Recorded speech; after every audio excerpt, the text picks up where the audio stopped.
সমমহিমায় ভক্তদের সামনে ইরানের সর্বোচ্চ ধর্মীয় নেতা আয়াতুল্লাহ আলী খামেনি ঠিক যেভাবে উপস্থিত হতেন ইসরায়েলের সঙ্গে যুদ্ধের আগে, বুধবার তেহরানে ভাষণে খামেনি হুঙ্কার ছেড়ে বলেছেন যে কোনো নতুন হামলার জবাব দিতে প্রস্তুত তার দেশ। যুক্তরাষ্ট্রের দড়িতে বাঁধা কুকুর ইসরায়েল। ইরানের সামরিক বাহিনী এমন কুকুর ও ইহুদিবাদী শাসন ব্যবস্থার মুখোমুখি হতে প্রস্তুত। যুদ্ধে যুক্তরাষ্ট্রের বিরুদ্ধে আমাদের পাল্টা আক্রমণ ছিল খুবই কঠিন।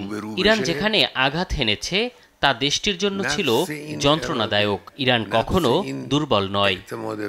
ইরান যুক্তরাষ্ট্রের ষষ্ঠ দফার পরমাণু আলোচনা ব্যর্থ হওয়ার পর আর কোনো অগ্রগতি নেই। তবে ইরান আলোচনার টেবিলে ফিরতে চায় বলে দাবি ট্রাম্পের।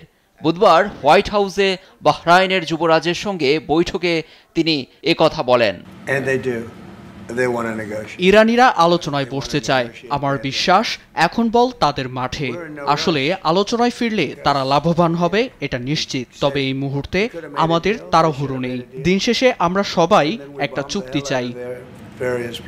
সার্বভৌমত্ব ও মর্যাদা রক্ষায় ইরানকে সমর্থন অব্যাহত রাখবে চীন। বেইজিংয়ে ইরানি পররাষ্ট্রমন্ত্রী আব্বাস আরাকচির সঙ্গে বৈঠকে একথা বলেন পররাষ্ট্রমন্ত্রী ওয়াং ই। লুৎফর কবির, নিউজ ডেস্ক, দেশ টিভি।